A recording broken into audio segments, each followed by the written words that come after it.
Hey, MJ. You know, one thing, we have to stop talking about people dying on the podcast, because for the last 2 episodes, we shut the podcast off. I look at my phone, and we find out somebody else has died.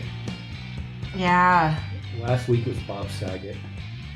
Yeah, that was kind of a shock. He wasn't that old. 65. Yeah. And of course everybody comes in with their tributes for him and saying what a nice guy he was. And I got to meet him once. I was in New York, and I was singing with Opie and Anthony in their studio. And the guests that day, because they used to have the studio, and they would have, fans come in and sit in these bleachers in the studio and watch them do their show. And it was their last show that they did in that studio, and Bob Saget was the guest. And afterwards he comes up and, he was like, hey, how you doing? He was nice, really nice guy. So did you know how normally when you meet a celebrity, then you tell them what work you love them on? Did you say I loved you on Full House or? No. I like to stand up. Okay.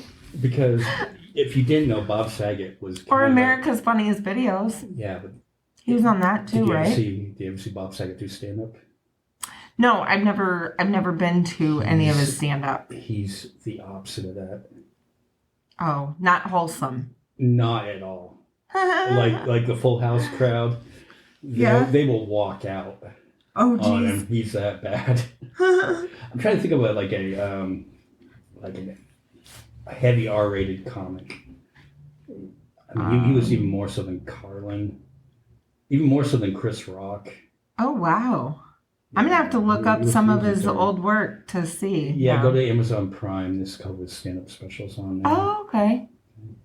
So there's Bob Saget. Today would have been Betty White's 100th birthday. Rest in peace. Yeah. Betty. And thank you for everybody that donated to our Betty White Challenge. And the Betty White Challenge was give $5 to your local animal shelter, because that was a cause near and dear to our heart.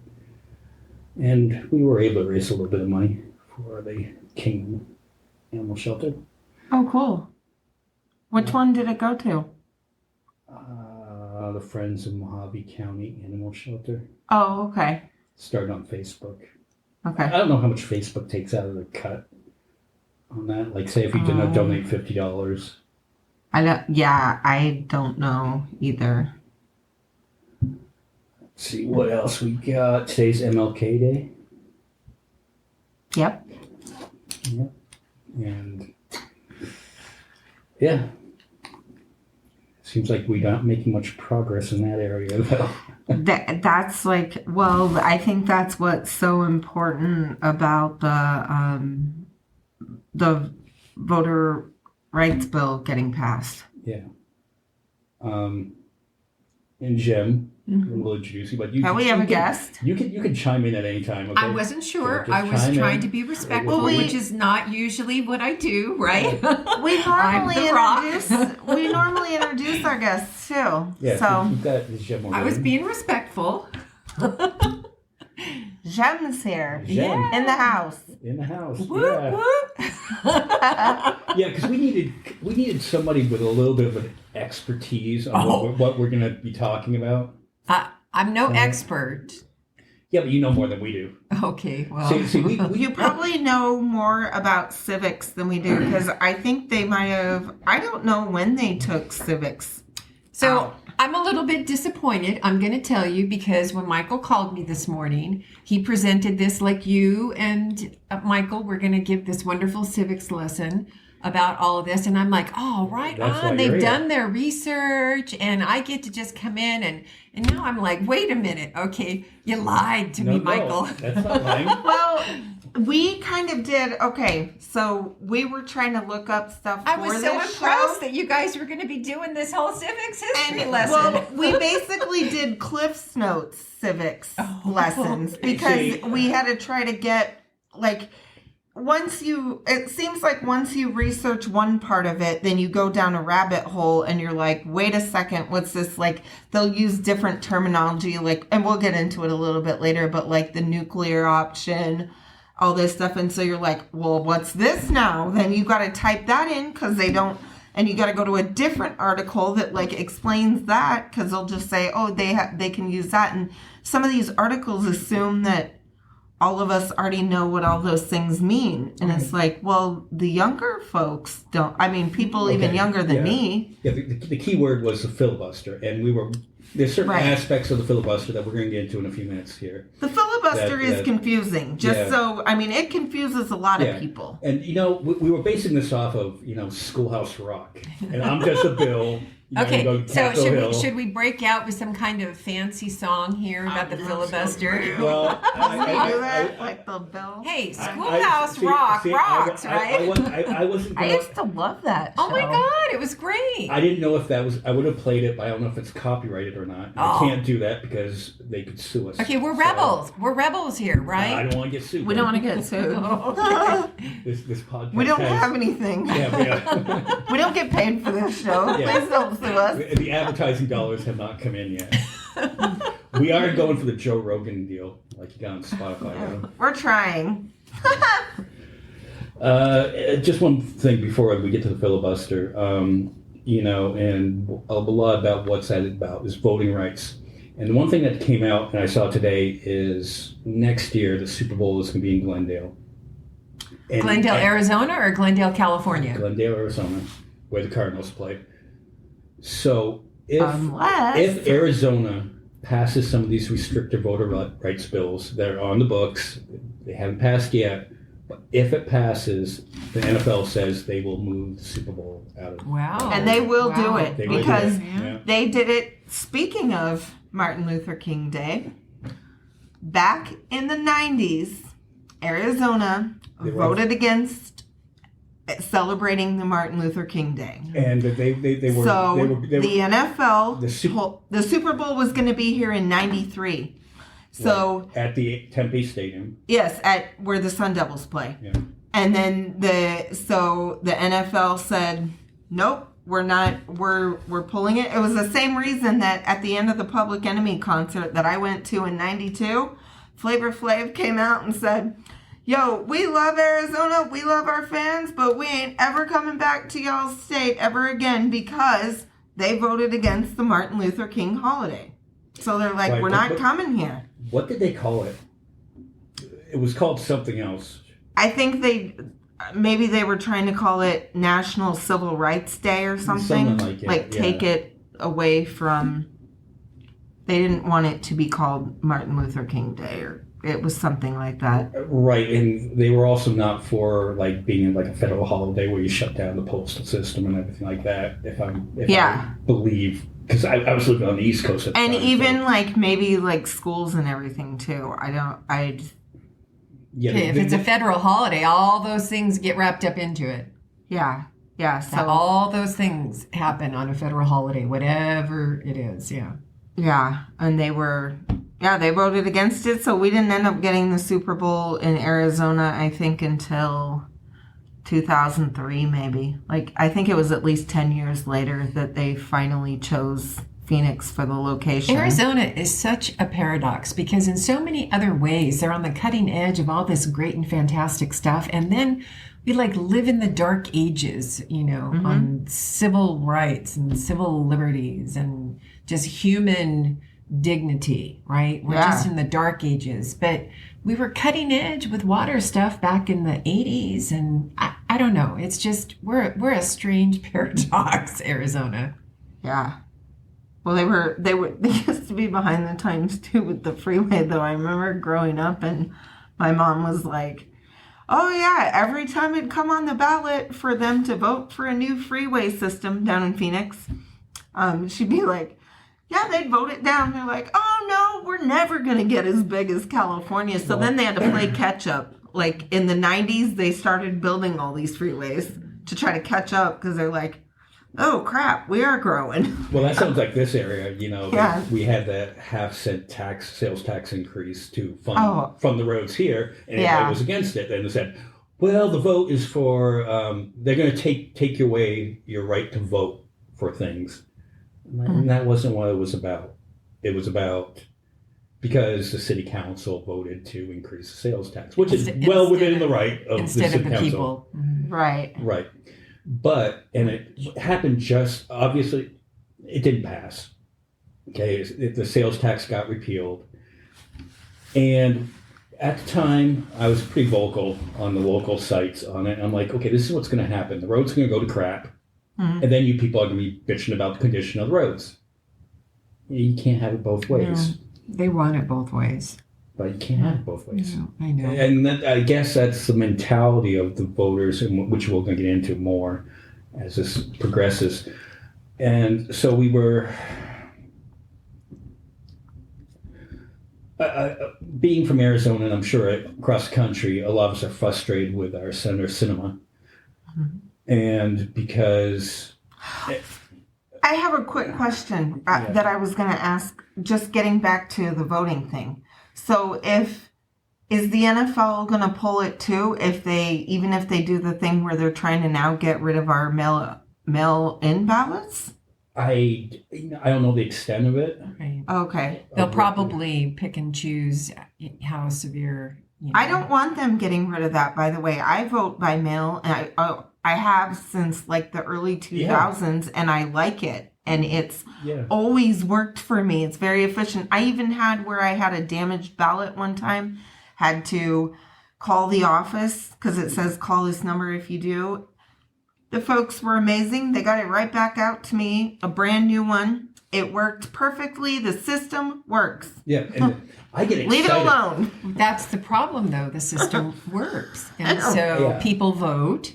And, when the voter turnout is higher, then you don't always necessarily get it the way you want it. And so that's why voter suppression takes place. But it had to have been a Republican back then who came up with this idea, with the idea of the mail-in anyways, in our state at least, because our state has been, like, we're just now kind of shifting, but we've always been a very red state. I'm like, so... Whoever you are, take credit and be proud of what that would be you have interesting. done. But I think what they didn't expect is more minority voters who tend to lean to the left. Right, I know.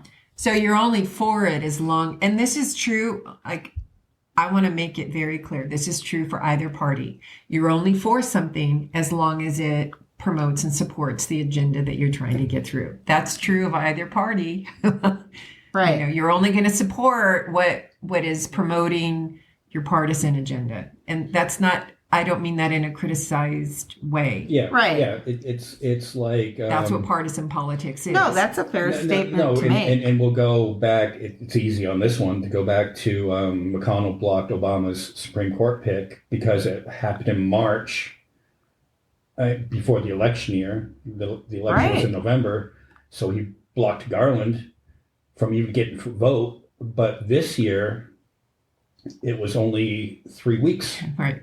And they pushed it through. RBG, right? So the rules apply, and you change the rules for, to get your agenda through. That's the way that it's been working. Now, Jim, going back to that one, you were kind of like, well, I don't want to. That you weren't for the Democrats blocking that pick, even though the Republicans were playing dirty. I guess you felt like the Democrats shouldn't stoop to that level of playing dirty politics. The problem I have is the dirty politics, right? I want it to stop. I don't care which party is playing dirty. I want it to stop. The issue that I had was because, and this is the way that it is. You're only for something if it promotes your agenda, right? And that to me is problematic. I am more of a principle, right? I'm a constitutionalist. I want the Constitution to apply equally to all people. Right. I want the process to be what we say it's going to be. If it's, freedom and liberty for all, then let's make it for all, not just the people who will promote our agenda.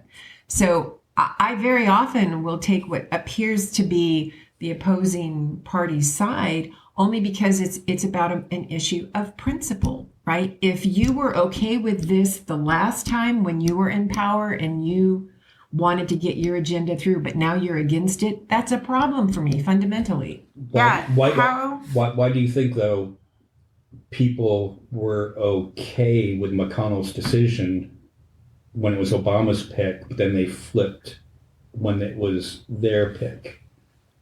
You know what I mean? Because they wanted what they wanted. Right. I mean, right. Well, yeah, they wanted to get their stuff. Fundamentally, I know that, but I guess in my head, and this is going to go to the House will most likely flip in the next election. The issues that I stand for, okay, women's rights, I believe equal rights for all people, okay, and I'm kind of moderate in a lot of my views, but what am I trying to say here? Well, I understand. What I'm saying is, if I'm for women's rights and I'm for equal rights for all, why during the next election for the House of Representatives, why am I going to flip to being a Republican? What I understand exactly what you're saying, like, and I agree, but in theory, I don't. you but agree. no, but I don't. Well, I don't understand. What I don't understand is how are they going to, now that things are more like on our side, like the left controls the House and the left. They can do the tiebreaker if, we'll get into the whole 51 versus 60 in a few minutes, but how are we supposed to get anything done if we don't do what the other people do? Like how do you do it then? Because I agree with everything you say. I mean, it should, and then furthermore, how do you get these guys to not cheat? How do you get them, because if they're doing things that only benefit, that is kind of a form of cheating. It is cheating. It absolutely is cheating. So how do you get them to stop? Yeah, that's a good or to make it That's fair? the important question. Right. I just want to stipulate that is an important question. Okay. Yeah. Yeah. So we're talking about how do we get the process back to being what it's supposed to be? You're changing the bar. Okay. Right. Then how come the next time? Now, one side changes the bar. I don't care if it's left or right, but one side changes the bar. This gets to the filibuster and the danger of it. If we did away with the filibuster, the next time the Republicans control the Senate, they'll be like, okay, well, you don't need the majority. So you're setting the bar low with that 51 in it. And do you understand that the 51 votes, that's the majority? It's a simple majority. Now, we have, right now, to break it down, because maybe people don't know, there's a 50-50 tie in the Senate. The Right. vice president can break Kamala the tie. would break it. Yeah. Yes. So what that means is we have 50 Republican senators, 50 Democrat and or independent caucusing with Democrat senators. So that's the 50-50. We have it completely divided. And so what breaks that majority by a single vote is the vote of the vice president, which is how it is written in the Constitution. That's a constitutional process. It is a simple majority. Right. Right. So, yeah, that's what we had looked up too. Like, why are there certain bills where they go and say that they need the simple majority, but then other ones that'll say, they're going to have to at least get 10 Republicans to come over to make the 60. Should we explain what the filibuster is? I mean, to break it down to layman's terms. Yeah, we should, because we're talking about all this stuff right now. Anyways. Okay, so the filibuster. And for our listeners. And if I'm wrong, somebody correct me. The filibuster is put in place so that there can be a debate held on a bill. No. No? Okay, what do they call that then? So the debate process before the bill. So that's just the debate process. So it's not called anything. That's just the debate process. As I said, filibuster is a word that is applied to a process of abusing the debate process. So you take that debate process and you don't stop talking, you filibuster to obstruct. That's what the filibuster is. And how come there can't be a time limit on that then? Because, I think like the record was like I think 18 hours. It was So ridiculously potentially long. there could be a record, but this is the way that it is right now. And it has been this way from the very beginning of when the Senate was created. Right. They wanted to be able to have, you've got, at that point it wasn't 50 states, but you've got a number of states with different needs, right? Different perspectives, and so when you bring all those senators together, you want to have a lively debate so that when you vote, you're voting on it in a way that there is compromise so that everyone gets their needs met, at least minimally, right? That's the ideal. That's the theory. And that process is an important process. Imagine if we said no debate, right? That a bill is introduced, and because we have a simple majority, then we're just going to put through what we want. And no one, Arizona's like, but wait a minute. We have rural needs. We have, that doesn't help us at all. Well, I'm sorry, we're just voting on it. So we have this debate process. But what has happened, and what did happen, as we were talking about earlier, throughout the civil rights, is that certain senators would abuse that debate process. They would take a process that is fundamentally good and healthy and important in that legislative process, and they abuse it to obstruct because they did not want these civil rights bills to get through. But it wasn't just the civil rights bills that have been abused with that process of obstructing. So it is limited in this way. So if it starts to go crazy, someone can call for the vote, right? Mm-hmm. So let's just say you're talking and Michael says, we need to take a call for the vote. At that time, it was a supermajority. So what is that, 66, 67? 60. No? Mm-hmm. A supermajority is 2/3. It's not 60. So I think it's 67, a supermajority, 2/3. And if 2/3 of the Senate agrees to stop debate, then it stops the debate. But that was really hard to get that. And so then it was changed to 60. So it softened it a little bit, right? So if 60 vote to stop that debate process, then you can take a vote for it. Then when was that changed?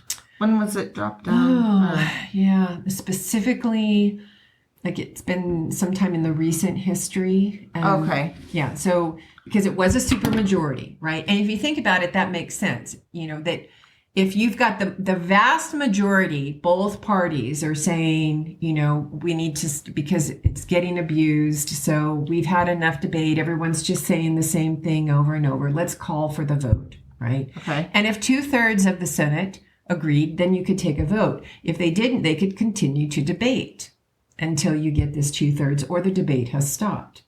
So then it got softened to the 60, right? Then it got softened to the 60. And that's like right now in the Senate for the legislative, because McConnell back to get the Supreme Court justices approved, that's what the nuclear option was, right? Yeah. And that basically means blowing up the filibuster? Is that why they use the term nuclear? Right, because you blow up the Senate, right? Okay. You blow up the bipartisan nature. You blow up this theoretical, wonderful, beautiful tool, because then you are abusing those rules to change it to get your partisan agenda through. We would have never had Neil Gorsuch getting through. We would have never had the beer drinking, beer loving Kavanaugh. We would have never had the, oh my God, the woman. Exactly. Did you hear Tucker Carlson called Kavanaugh a liberal last week? Oh, God. No. Yeah. Because he loves beer? No, because he sided with the Supreme Court decision to uphold the vaccine mandates for healthcare workers. Okay, so the Supreme Court is supposed to base their responses on law, not partisan politics, okay? I have a quick question too about So that's what the nuclear option was, that they blew up the Senate to get it to a simple majority. So that's how we got those three extreme conservative, but that was only for Supreme Court nominee approvals. Okay, here's one. The famous John McCain vote on repealing Obamacare, the American Care Act. Okay, so you guys just like to jump around, don't you? Yeah. No, I had a question about this was about the debate process and using the filibuster and them needing to say, I want to use the filibuster. I want to go with the filibuster and open it up for debate. The question I have is we as the public even get to hear about these voting bills for weeks before it goes to this vote. Why is there no debating going on during that time? Like, what are they doing? That's a great question. Like, what are they doing? Right. I mean, it's like, why do you have to go? You guys have heard about the bill, because all of us have heard about the bill. Then you go in there to do your vote, and then you're like, I want to do the filibuster. It's like, haven't you guys been debating the whole time? I sort of know the answer to that. There's a lot of negotiations going on behind the scenes trying to win over. So McConnell and Biden, not McConnell. They should just start televising all of this stuff. They should make all of it be televised. C-SPAN. No, the closed door meetings that go on. They can't televise those closed door meetings because my God, it would be like the mafia, right? Yeah. I want to hear like the Godfather. That's the stuff that I want to know, man. Leave the gun, take the cannoli, right? You don't stuff think I want to hear. You don't think Biden pulled Schumer, leave the gun, take the cannoli. Well, because they said that back in the day, like LBJ would get like handsy, and he'd be like, "You're gonna do it," I'm like, that's the kind of shit I would want to see. It's gonna be like old school Chicago Union. Yeah. Let me take you back behind and school you about how I want you to vote. No, but stuff got done back then. Stuff worked, and it got People's done. eyes got bruised too. People got their kneecaps broken, and then they started thinking about things differently. All right. Okay, so let's change the filibuster to kneecap cracking. Get baseball back. No, so Biden, I'm sure, pulls cinema into the Oval Office and says, "What do you need to get this bill passed?" Please, I'm sure that like happens. That's why all that shit gets added into the bill. Yeah, it is. It's part of the negotiating and the compromising, right? That's how you get all the pork, right? And why can't in a the bills vegetarian just be bill separate? you still get all the pork? Because then that's not how the compromise works. Because you need to win people over. But it's like if we did each bill, we'd never get anything passed, Sarah. That's the honest to God truth. But they're not debating, but they got plenty of time to do something because they're not doing no debates until they're like, I'm going to use the They're calling donors, right? now. So they spend like, 2/3 of their day calling donors, 5 hours out of the day, getting money. Excuse me, my bank account's getting a little low. I'm going to need a donation. Why aren't you debating? Well, because I need some money for my campaign. Well, we have an offer for cinema. I got a Venmo account. Senator Sima, contact us. Maybe she will later. I know. If we can. So it's crazy. There's all kinds of stuff that happens behind the scenes that I don't think we really would want to know. I don't know. I mean, I think we would be, if we're already like so on the edge, right? Can you imagine if we actually saw hey, Schumer, leave the gun, take the cannoli, right? I mean, that's a metaphor for just, right. The stuff that you don't want. Probably be entertaining though to hear that, to be a fly on the wall in those meetings.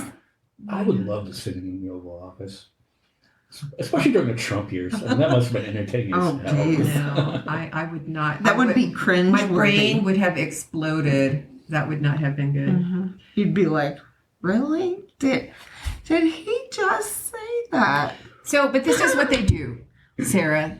They change the rules to get whatever they're trying to get through.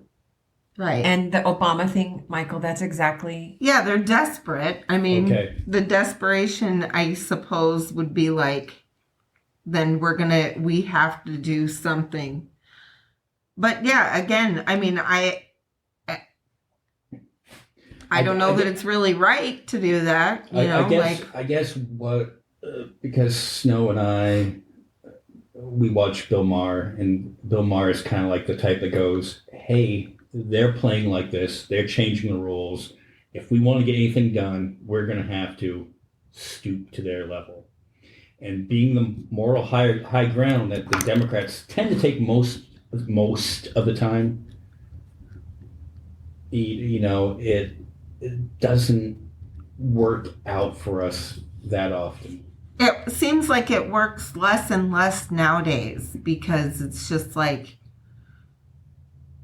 it seems like the other side, and maybe I am wrong, but it seems like they're just like, we're just gonna do things on purpose. I mean, we're gonna, like Mitch McConnell, we're gonna make sure he's a one-term president. I mean, like, when you go into it as those are your goals, I don't know how that doesn't tell the American people that that's somebody that isn't gonna work with the other side. No, yeah, they're not working for the people. Yeah.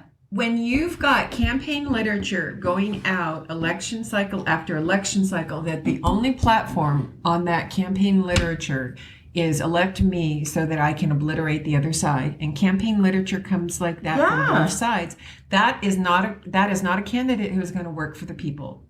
And we need to start realizing that and make different choices about who we put in there to work for us. So, is the government working for you? Right? I mean, if we were to ask that, I think the vast majority of people would say no, right? No. Right. I feel, left out. I feel forgotten. I feel manipulated. I feel lied to all the time, right? There's this whole litany of ways that across party line, we all feel that way. That's a common feeling. Even when your side is in power, I used this when the last guy was in office, even though your guy's the head guy, they don't trust the government. That's right. But the government, I also hate talking about the government like it's some separate entity either, when it's supposed to be of the people, by the people, for the people. And I think that there's a good majority of people here that are not involved enough in the process of things too. It's like they're blaming this body.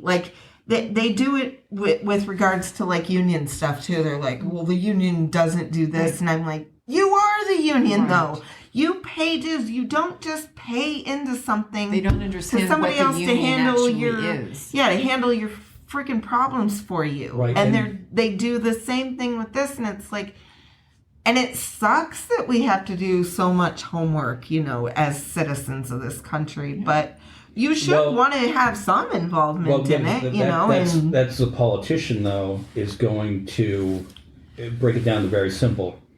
A Republican will always run on, the Democrat will take away your Second Amendment rights. Right. Case over for that side, because they honestly believe that, even though nothing happened during the Obama administration. They do it every single election cycle, though. But that's... And then you have Beto, who actually said it, which doesn't help anything. I know. I'm just saying. No, I agree. I'm like, what we are love you Beto, but what for? are you saying? It's like, you should have never said it like that. You should have... Yeah, there's a much more judicious way of saying that. That was not helpful. Because then people were like, see? Exactly. Well, yeah, we have to have smarter politicians. And it was around. that is not going to happen Especially anyways. in You Texas. can't do... Do you know how many Democrats and progressives and left are gun owners? They're gun owners, people. That love their guns. They want their Second Amendment rights too. Right. God, get over yourselves. Yeah, it's like they need to... Leave the gun. Take the cannoli. Right. There you go. Good night. It's crazy. I should run on that. Keep your gun. I don't care.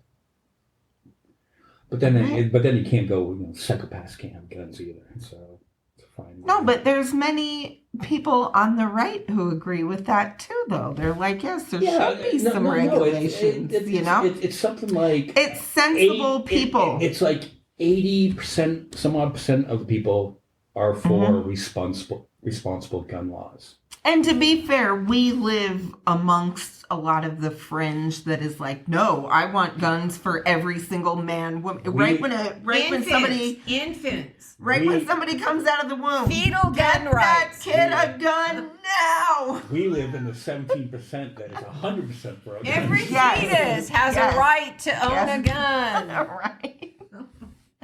Oh, maybe that's why they're against abortions. Give that fetus a gun. I wonder if they go to baby showers and they're like, look what I got, the new baby. Then you always end up with that story in Walmart where the little kid pulls out the gun and shoots the mom in Walmart. Oh, yeah, I know. The 2-year-old, 2 or 3-year-old that did that. No, she had the concealed purse or whatever. She had it concealed in her purse and shot her, I think, in the face. She died. Yeah, not good. Yeah. That is not a responsible gun owner. Okay, So, Shem, yes, to answer your question, yes, we jump all over the so place. fetal gun rights, brings a whole new perspective to concealed weapons, right? Right? Okay, that's a very bad joke. Okay, That's what they're advocating. Okay, so let's go back to McCain and that vote that he went against repealing the ACA. Yeah. Was that just a calculated risk that the Democrats said, okay, we're not going to we're going to debate this, but then we're going to let this go to a vote? Was that a calculated risk by the Democrats? They tried filibustering. You need to go back. I was very involved during that time. I was out there in the die-ins with my, my dog laying out in the street in the protests. Okay, so what happened there was McConnell called for the nuclear option. Exactly. Thinking that he had John McCain on board. Exactly. And John McCain said, fuck you. Yeah, and that's exactly what he said. I mean, honestly, nobody knew how McCain was going to vote on that. He was the deciding vote in that case because it came down to that one thumb. And, but that again goes back to the problem. Is this really the way we want to govern, where one person has that kind of power? I mean, because ultimately that's what it comes down to. If you keep narrowing everything down to this simple majority, right? It's whoever's in power, that one vote. It's not the way I want our government to work. Right. And that was like, I'm glad he voted that way. But, they still have gutted the ACA in all kinds of other ways. They have circumvented. They've gutted everything that they could. Now, I'm glad, honestly, that they got rid of that mandate option, or you would pay. Yeah, where you'd get. Oh, yeah, I got nailed with that every year. Yeah, and that's not right. That's not right. So I was in the funky position. I understand why. Yeah, because that's unfair. Some people don't have extra money like that to shell that out. Personally speaking, I was in that range where I couldn't afford health care because I earned too much to qualify for assistance on it. But I don't earn enough to be able to afford health care because the policy was like $1,000 a month or something crazy like that. Health care is expensive. No, and it's not even health care, right? It's just emergency coverage, basically, and then not even full emergency coverage. I mean, it's really what and you it would is. still go bankrupt if something happened because the your deductible was crazy. Yeah, you get cancer or something like that, you're screwed. I mean, I was one of those people before the ACA, because I've had cancer 3 times. And because I had a pre-existing diagnosis of cancer on, my history, right? I couldn't hide that, not that I would have tried. But when I was coming on as a new employee in Riverside Unified School District, they would not give me insurance. And I had to go through and get like this special cancer type of insurance that was like more than what I was making a month. I mean, there was no way, that was before the ACA, and that was allowing them to deny coverage to people for pre-existing condition. Now that you can't do that, but I mean, I have experienced I didn't have any medical coverage at all. That was before I knew that I could get coverage through the VA. Oh, yeah. And pre-existing is such a bullshit clause anyways. Like, I had to get a blood test done to find out what was going on with my hormones or whatnot, right? So the doctor was like, well, we'll ask your insurance to make sure they're going to pay for it. Like I said, to find out what was going on. They turned around and came back and said, we're not covering. At first, they told the doctor, sure, she can get the test. Then they come back right around and say, we're not covering it. It's a pre-existing condition. To find out what's wrong, how can you call something a pre-existing? I mean, they allow these insurance companies to get away with bullshit. Now, we all know at this table the answer to this question.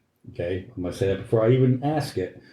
But how come this isn't an issue that every voter can't get on board with, is control the price of healthcare? Now, I know the answer to this. Right. Okay? But why can't you get the people that vote? Would it be considered socialism? Is that why they wouldn't? Yes. Because that's how it gets spun. Right. That's what I'm saying. Because they are protecting their crony friends who are in the healthcare industry. And the healthcare industry, and we're suffering. They support certain candidates, and funnel money through. But I'm saying, I'm saying Joe Schmo, who lives out in the poor part of Kingman, who has the Trump 2020-24 signs on it, and but he can't. No more bullshit. And he's probably on assisted. He's got a fixed income. Mm-hmm. Possibly on Medicaid. Probably on Medicaid. Why is he Don't that touch voter my against Medicare. it? Don't touch my Social Security, but thumbs down on socialism. I know they don't. Right. They don't understand. But yeah, it's the because they don't know what of socialism means. They're thinking it means like, Well, socialism does mean that. That's what socialism is, but that's not what those, social care is not socialism. Right. I mean, because technically, and like the military is, everyone supports the they're saying that it's like, technically that is like our tax dollars go in to fund that. And it's something that we need to do. We need to have, I don't know that we need to have the defense budget that we do, but we have this service and it's a good service and whatnot. And I support like the VA and I support all that. But it's like, I don't know why these people don't understand that. It's like there are good things about programs that help that are society in nature. Yes. That the S word, right? That is they just flip like out. Political suicide if you use the social word at all. I know. It's crazy though. You have your finger up, Michael. No. Yes, because that is an important point finger. Oh, it's Snow and MJ, by the way. Yeah. We have to protect our identities. Oh. No. Okay. But you out me in the very beginning, so I see how you are. But you were supposed to ask her if she wanted a fake name. We ask everyone that. I was late today, folks. It's that damn grocery pickup again that I bitched about last time. And you didn't tell me about the fake names. Yeah, my bad. I thought you listened to the podcast. I have listened to them at times, but I didn't know that that's why. My bad. Informed consent, Michael. MJ. Okay. Now. Leave the gun, take the cannoli. Okay. Is that going to be your campaign?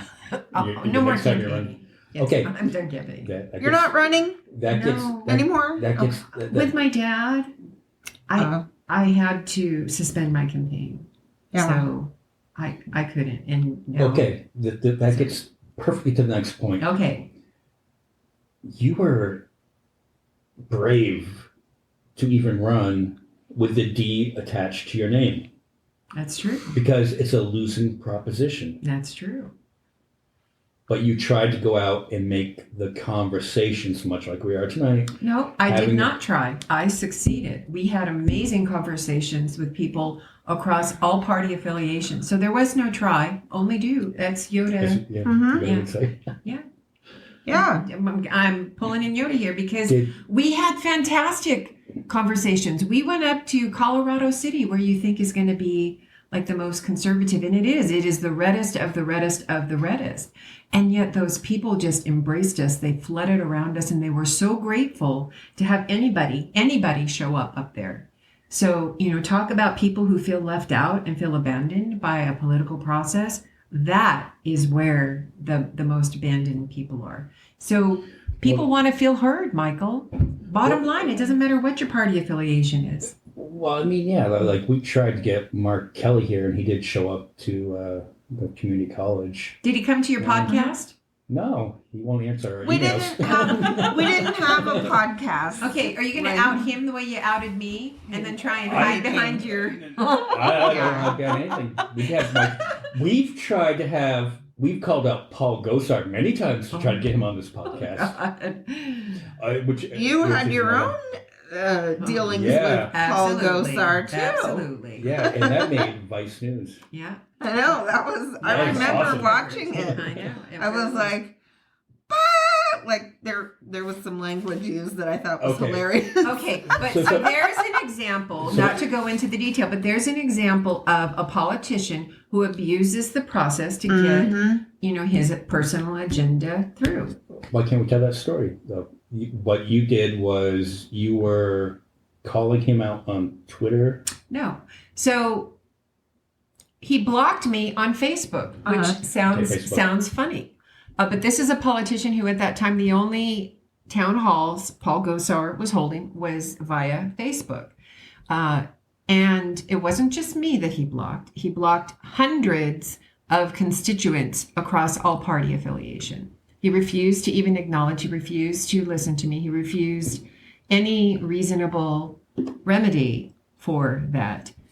So I started protesting, which he ignored. And then I started writing letters to the editor, which he responded and publicly said, I don't care if you're upset that I blocked you on Facebook. And these are the reasons why. It's my Facebook. I can do what I want.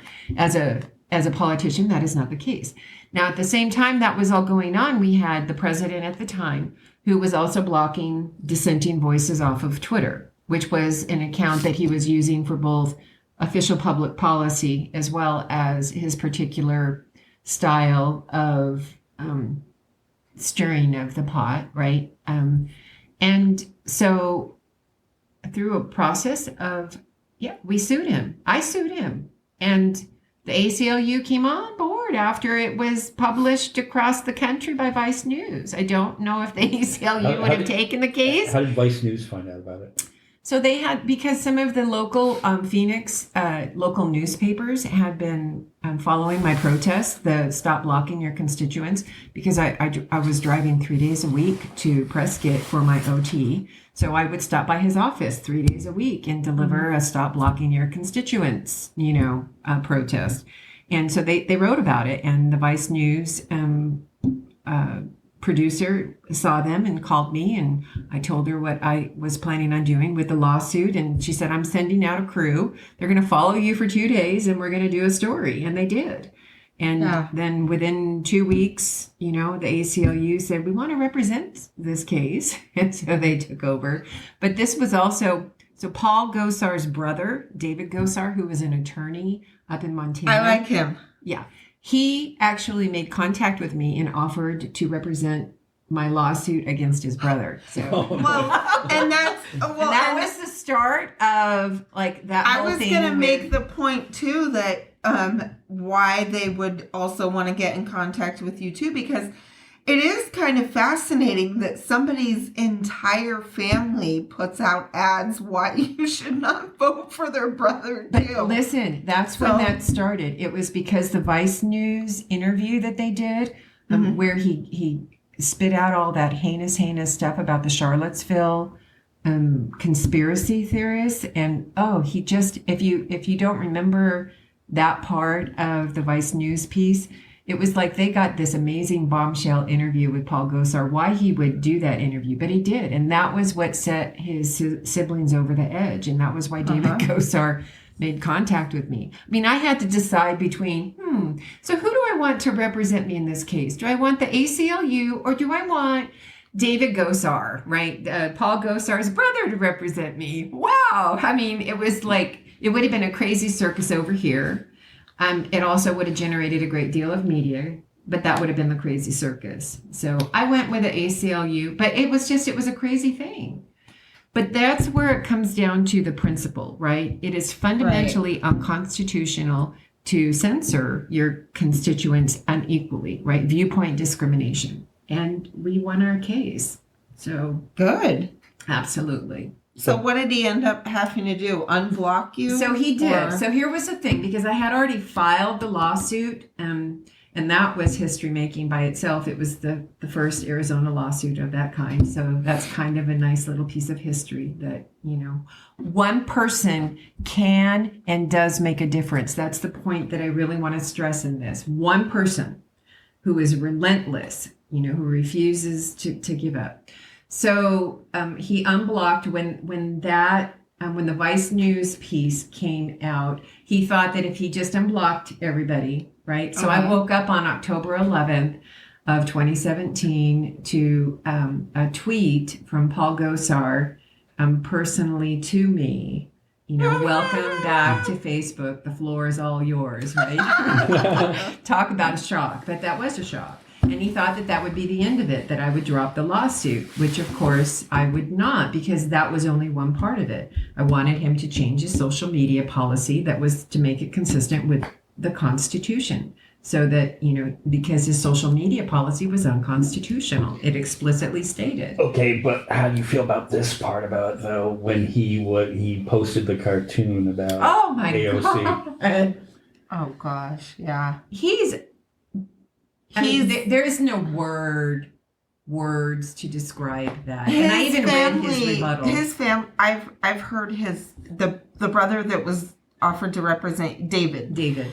He has gone on interviews and said that there is something wrong with his brother. And it was right after that. He said, no, there's something medically wrong that we don't think he's gotten treatment yet for either. And it's like, yeah, I question. I don't know. How is he even in Congress? Yeah, how is he mentally sound he's to be not. in Congress? He's not. Well, yeah, and I know. And they voted to censor him, and it was just a slap on the wrist, and he goes back and immediately they don't afterwards and care. posts the same As cartoon again. soon as they censored him, he posted it again. Yeah, he did it. He went and did it again on purpose because they're saying that he has some, I forget if the brother said it was something that had to do with maybe Alzheimer's or dementia, a beginnings of that or something. I can't remember exactly, but definitely something mentally wrong with him.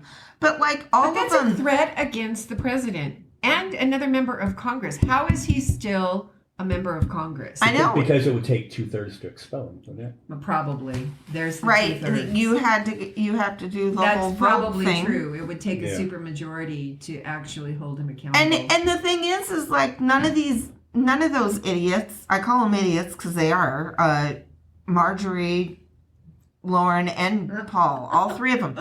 They don't even care that it's not even an insult to them that they get removed from their committees because they don't want to do work. They just want to be obstructionists. Well, but they use that to further the divisive agenda. I mean, they're just there to fuck shit up. Like that line from Step Brothers. We're here to fuck shit up like the adult children. Well, that was Fauci and Rand Paul went out against. They went out last week in the Senate hearing. Right. And Rand Paul came out and said, back when he was teaching, he said in front of a college class, I don't know if he was teaching or just speaking in front of a class. Again, we don't research shit on the show, but he said misinformation can be helpful in certain situations. And there's a video of him saying this to his college class. The guy that's going against all the virus protection, all this shit. He's saying misinformation can be your friend. Roger Stone was the one who created that. Oh, yeah. you know, back in, I think it was his high school, because he was a big Richard Nixon fan. Oh, he's got Richard Nixon's big old head tattooed on his back. But in his high school, they were doing like a fake election, like how's it going to turn out, whoever Nixon was running against at the time. Was it McCarthy? Was it in the 70s? Yeah, it was like 72 or something like that. Yeah, that was the last election George Carlin voted in. Did you know that? Fun fact. I did know that. Did he vote for Nixon? No, he voted for McCarthy, and he said the fact that Nixon won, I don't believe that elections are honest. I'm never voting ever again. No, but okay. So Roger Stone is the one that learned that because he would spread misinformation about Nixon's candidate in his high school, and his peers believed that, and the election. Why would you believe Roger Stone? What is wrong with those kids there? He really does look like a superhero villain. I mean, he does. Oh my God, you know. And not just the outfits. I mean, the way that he carries himself. He just needs like a little, cane. Flip around. Penguin, right? He reminds me of Penguin. Yeah, he reminds me of Penguin too. Yeah. I mean, and they behave just like those crazy cartoonist supervillain heroes, or the superhero villains. You know, the villains to the superheroes. It's just crazy. I don't know. It's bizarre, beyond bizarre. Okay, he's strange. So, I mean, the main point about this is conversations need to be had, with both sides, but people want to shut down that process. You see, this is what the issue is with the filibuster. Right. I don't want to shut down the debate process, but there's a few issues that I have with it. It's what the hell are they doing all these times not debating? But Snow, I'm trying to get on board here. Snow, Snow. But here's the thing. If you change the Senate rule that says you can close down debate with a simple majority over legislation, that's exactly what you're doing. You're completely closing off any debate, any meaningful debate. No, they should be having debate, but they should be having that debate all along, too. I agree. But what I'm telling you, this thing with Sinema, and we want her to end the filibuster, that's what people are saying with their words, but that's what the outcome will be. You will stop the debate process. Snow. Right. But I mean, I don't think people are necessarily saying, I think maybe they're just saying, look, there's also the right to the nuclear option. And maybe this is an issue that's so important that we use it for this time. And I think that's what they're doing. And they're just saying, look, we've been discussing this. What I want to know about the voting rights bill, why in the fuck are we still talking about voting rights? Everyone should already have the right to vote. Why do we keep needing more and more bills about voting? Why is it such an attack on voting? First of all, there's nothing in the Constitution that constitutionally guarantees voting. So that's one thing. There is nothing in the Constitution. What is in the Constitution is that the states have the authority over elections. Okay, so the Constitution grants the states authority to run their elections. What the voting rights and what the John Lewis Act and all that, they want to federalize federal elections. Now, if we think about that, it makes sense, right? Because why should the states have the ability to, because every state does it differently, but we're talking about a federal election. So it seems like the federal election process should be federalized I mean, that part makes sense. But of course they're saying, they're trying to federalize. No, they're just trying to make the federal elections follow one guideline, right? Because right now every state has its own process for a federal election, not just the state elections. So they're not trying to federalize all, but they are trying to federalize the federal election. But there are some pieces in there that I don't support. So here's one of them. So it seems like an innocuous thing, automatic registration, right? So what that means, they want that in there so that as soon as you turn 18, you're automatically registered. Now here's the problem. I don't know that I've been registered to vote, so I'm not tracking and following anything. Someone else could very easily be going in and manipulating I don't even know that I'm registering to vote. Now here's another problem with that. Did you know that when you register to vote, you give up your privacy and you don't even know it? So your personal information when you register to vote, okay, the Democrats and progressives don't want me to be talking about this. They have tried to shut me down a million times, but when you choose to register to vote, you're choosing one right or the other, your right to privacy or your right to vote. You don't get both because all of your personal information becomes public record. And you don't sign that, right? There's nothing when you register to vote. You are not saying that I authorize my personal information to become part of the public record. You don't authorize it. Like what? What So personal your name, information? your address, right? Your party affiliation, the fact of that you vote, not who you vote for or what specifically you vote for, but your voting record, right? Not who, but that you vote or that you don't vote. All of that is public information. All right, now your email is not, your social security is not. Those two pieces are not. And I think maybe your driver's license number now would not be part of, but all that other, I don't, in this day and age, honestly, I don't know as a single woman if I want just, I didn't know this, right? With all this stuff with Chris Kobach and, the exchange of information across the state lines, I was shocked because that was my first awakening to the fact that I don't have rights to privacy over my information. That information can be shared, with anyone who requests it, right? They have access to know when I voted, what my party, that's not information that I want anybody to know necessarily. People have used that against down in Quartzsite.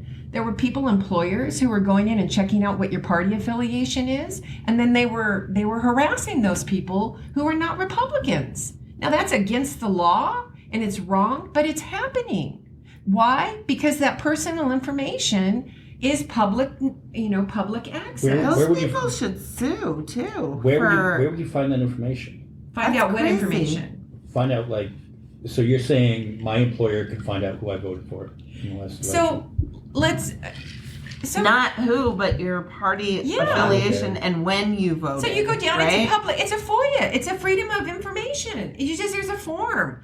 Why are they giving that information to people? Like being like, oh, somebody's got to come check on this guy's record, and it's like, oh yeah, here you go. Here, go ahead. Why would they do that? Because, and again, so this is why I'm not for the automatic. Because your right to vote should be chosen, right? You should be informed, first of all, that when you register to vote, you've given up a big portion of your rights to privacy. And some people would say, we live in a world today. I don't know why they can't keep more of our stuff private, though. Do you know what side did that? Which side said? You go and you look at the form. You look at all the information they're asking, and then there is nowhere on that form where you sign and you have authorized them to release that information publicly. But it's public information. Yeah, last time I filled out mine was through the DMV. You're not signing anything that you authorize that information to be used publicly. And again, the Democrats and the progressives don't want me talking about this because they feel like people then are going to be afraid to register to vote. But people have a right to know what's happening with their information. Well, I guess we don't really need that, but make it easier to register to vote. And the whole thing with... It also makes it easier for manipulating and abuse, Michael. MJ. I agree with that. If you don't even know you're registered to vote, you're not tracking. You're not paying attention. I know I'm registered to vote. You're 18... She means hypothetically when you're 18... No, I was uninformed at 18. And if I would have been registered to vote without, even understanding what that is, I'm not paying attention to any of that. Who's to say? Right? I went and registered right away when I was 18. Well, you were I more remember informed doing than that. I was. Yeah, I was. Well, no, the only reason I was like adamant about always voting was because the whole women not being allowed to vote until 1920, right? But that was a choice that you made. I believe that people fundamentally have a right to choose to vote or choose not to vote. That I don't think that everyone should be forced to be registered to vote. Oh yeah, No, they don't have to vote, right? Actually, we're on board with you on that one. Yeah. I am. Yeah, people don't. But part of the voting rights, all that stuff, is that you no longer choose to register to vote. That you will be registered to vote whether you want to be or not. That's what's in there. Right. And I think that one side's looking at it like, we want to automatically register people so it won't be so tough for people to vote later. I think that they're doing it. I believe they're doing it with those good intentions. But I understand what you're saying too. I understand your point of view too. They're taking away my right to make that choice. Right. And I understand your point of view to it. I'm not okay with that. Right.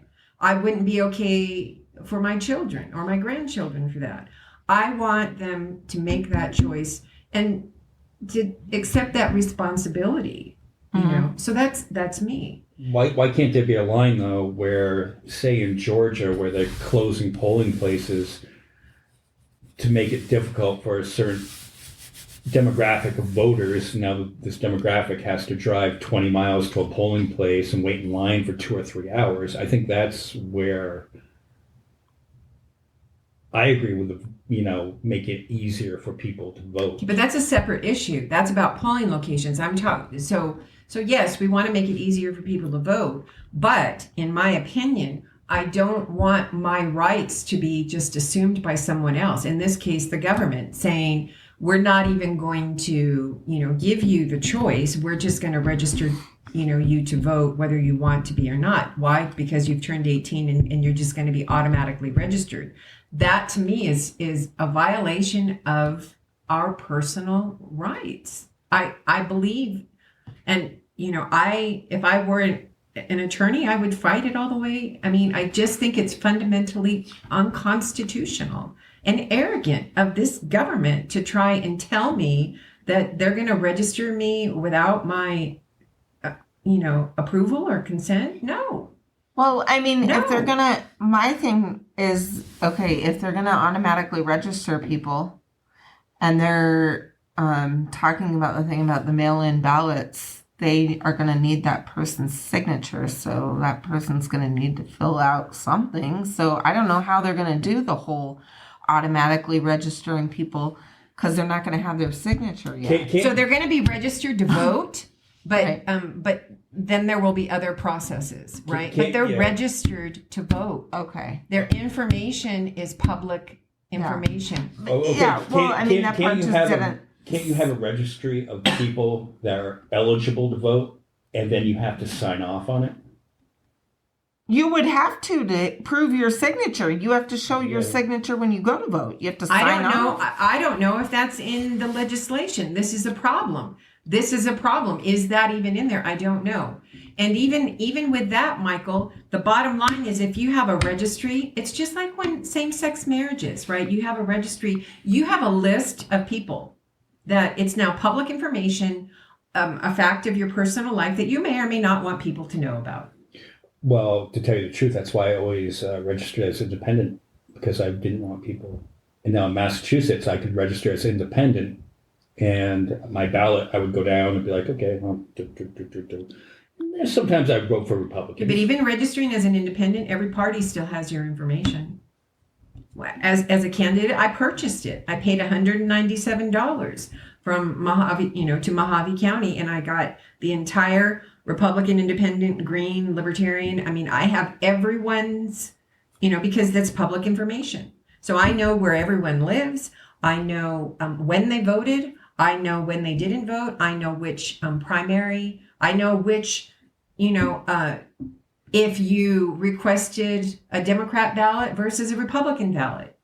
That's a lot of pretty personal information, honestly, to me. In this Why day and is age, that stuff public knowledge? because it's part of again. See, I grew up in the age where even my dad wouldn't tell me who he voted for. Exactly. Right. Because It's a private thing. It is private, especially today. Like I said, it's being manipulated and misused down in courtside, right? People were complaining to us that this is why we register as a Republican down here, because this is what's happening. And we joke around. We're really Democrat. We joke around on this podcast about why we have fake personas on this podcast, but it's for the fact that we do not want our employers knowing what our views truly are. Right. Because okay. For me personally, well, because now they're allowed to people are allowed to go to protests they don't like and shoot people and say it's self-defense. I don't want people knowing. I don't want people knowing. At least the guy who ran over Heather Heyer, at least he was held accountable. Right. We do win some battles. See, I got this new iWatch.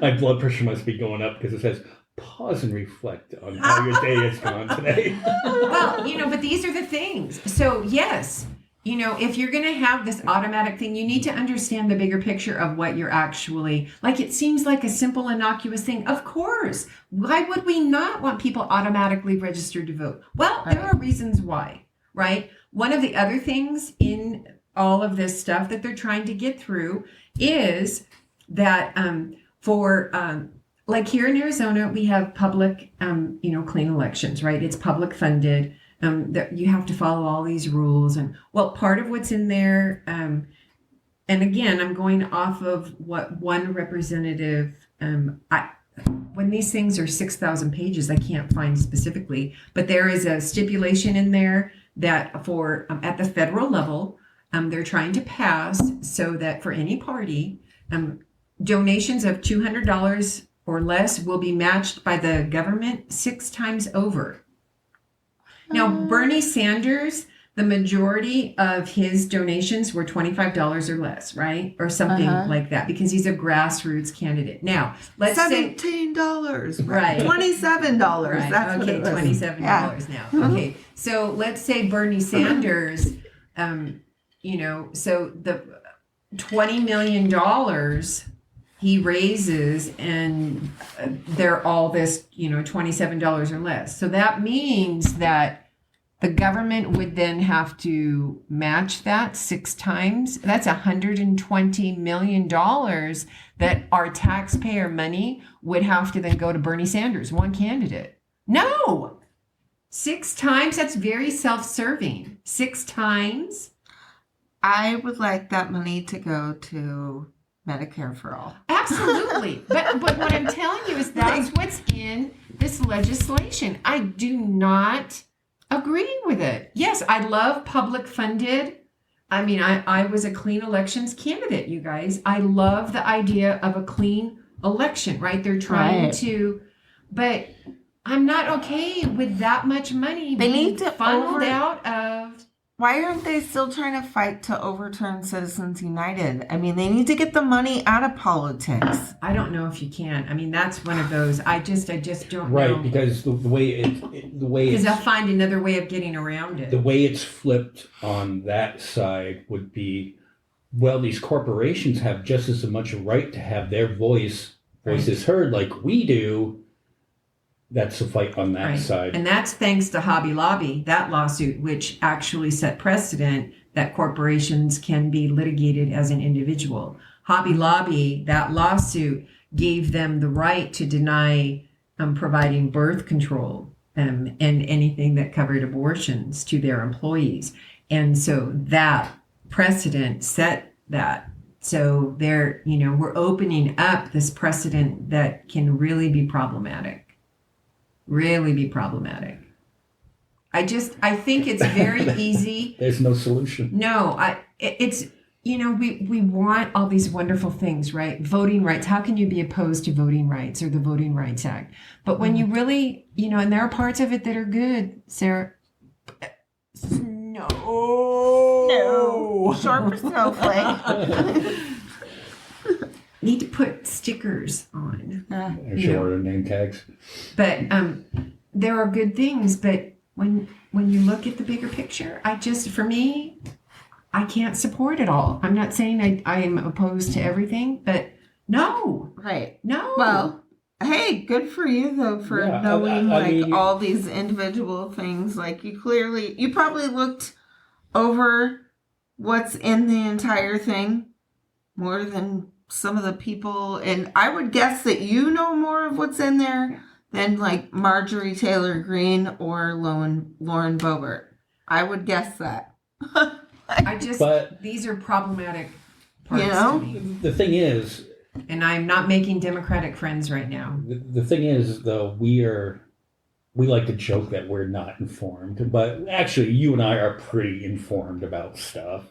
Right. Not as much as Jen. Oh. Yeah, I don't know I'm not- everything in that bill. I knew about the automatic registration. I didn't know to the detail that you went into it. I knew that they wanted to do automatic registration. I did not know about the donations need to be donated 6 times. I did not know about and the that. Other thing That's in there a little is ballot harvesting. It's problematic. I mean, it could completely gut our entire budget if we have to match 6 times the grassroots. How are some of these poor welfare states even going to be able to do that? Like take for instance, that's federal money. That's coming from the federal government. That's what they want to do, and that is part of that. You mean the state matching will come from the federal government? No, not the state matching. Okay. So if you're running for Congress, Paul Gosar, Tom O'Halloran, Sinema, Mark Kelly, right? If they have contributions that are $200 or less, the federal government, if this all passes, will match that 6 times over. Okay, but that's my question. How are they going to be able to do that when some of these states, let's take for instance Kentucky, for every dollar that they put in, they suck out $3.60. They're already a broke ass state. They can't afford that. Because it's not coming from the state it's money. from the federal level. It's coming from the federal government. Federal government. So California would be subsidizing that. California would be subsidizing Kentucky for the amount of money. Right, I know, but California and a number of the other blue states already are subsidizing them based off of the other stuff. So isn't that going to further bankrupt the entire country then? Yes. Okay, but then why aren't the Democrats smart enough to cut this bullshit out of the fucking bill and just leave it to certain... Because they're the ones who are putting it in. That's the problem. Why are we that stupid then? Okay, it's not so you have the far left progressive candidates who are trying to get the corporations out of it's a way of trying to solve to balance okay. So it's a way of trying to get the corporation out of it. But that it's gonna completely bankrupt our national. I mean, my God. We have better things to spend the money on, like working towards Medicare for all. That's not a partisan criticism. That's I don't want the tax money to go. I want it to go to Medicare. Thing. That's a common sense thing. But that's part of this Voting Rights Act. And the Democrats are out there saying if you oppose it, you oppose civil rights and all these things. And it's not that cut and dry. I can be critical of certain aspects of it. I can be in support of other ones. But if you're going to try and get this I'm going to fight it. Yeah, it's stupidity. It's trying to solve one problem, which goes back to the filibuster. Snow. Because we're trying to solve one problem. And so like you talked about stooping to their level, how do we how do we get stuff done if this is right? That was what you were saying. How do we get stuff done if we don't do it the same way that, if we don't play hardball, right? If this is the way they're doing it, right? How can we get stuff done unless we do it the same way, right? So it's that same process. You're trying to solve one problem, but you're creating an even bigger problem by trying to solve the one problem. Then why does that happen? Oh, okay. You're asking a cosmic question, and you're talking. I am pretty middle of the road. I mean, I lean to the left, but I am. You do those political surveys where the square. Yeah. I'm kind of like that far away from the center. And you saw mine. I'm real close to right up in that middle section too. Snow is a little farther, but you weren't way off. I'm starting to think that the solution is what I've always gone with, 5 more years and I can just move. I mean, I don't know. I'm like, dude, I really just It feels overwhelming. It feels overwhelming. Because it feels just go find a new country. No, because it feels like we're gonna, just go off into the oblivion, right? If we don't do this, if we can't get cinema on board, right? If we can't get Joe Manchin on board, oh my God, everything is, oh my God. But case in point, though, I don't know if our representatives really know what's in the bill because they're not going to sit there and read 6,000 pages. They don't. You know who knows what's in the bill? The lobbyists. Those political lobbyists. They know what's in the bill because they're writing them. Yeah, and they're putting good money. They're Absolutely. paying good money to know what's in those exactly bills, because that's the same process that happens down here at our Capitol. It's the same process. It's those lobby groups that are writing those bills. And, they're telling their senators or their representatives, we want you to vote this way on this bill and this way on this bill, because they're the ones who are writing it. It's a broken system. Why can't we get a bill to kick the lobbyists out? Be like, you know what? You don't get to lobby. Because that's going to go to the fact that... You don't get to own our government. The lobbyists are going to fund the guy over in the poor part of town. They're saying they're trying to own our government. They're trying to take away our right. They're trying to silence us. So the lobby groups are not the devil, right? Capitalism is not the devil. The debate, the Senate debate process is not the devil. It's how you use these things that create the problem. So the SOS, right? Save Our Schools, they're a lobby group. They're down at our state capitol. Labor is a lobby group. Yeah. Okay. So the fact that we have, lobby groups, that in and of itself is not a big evil, right? But it's just about how much power they have in controlling the political process and buying, we want them. I want labor down at the state capitol fighting for labor. I want them down there, right? I don't want to blow them out, right? Mm-hmm. Because I want them down there because they're the ones who are fighting for employee rights, for safe working environments, Right. But it should be set up more like, okay, they come, they make their case, and they do it without pouring all this money into, pouring all the money in. So how do we get the system back to the way it's supposed to fair? Function? To be fair, because some of the lobbyists have way more money than some of the other lobbyists. And way more influence. Yeah. Right. And I think this is... How do we balance that influence? Yeah, because tobacco, those lobbyists, they have big pharma. More money. Let's talk about big pharma. Right, all of them. And those are not necessarily, they're not doing good things. Put your finger up. They're not doing good things. Yes. I'm the director. No, but that goes back to the filibuster. Sure, have the debate on it, but get to the vote eventually. Okay, well, you do. Okay, you do. Now it's at 60 vote threshold, right? No, but you should be able to have a debate that's not endless and wasting time. I think what it should be is you lock the doors, you take breaks once in a while. They don't let them leave. Don't let them Give leave. them all a depends and be like, look, This is Okay. in case you have an accident.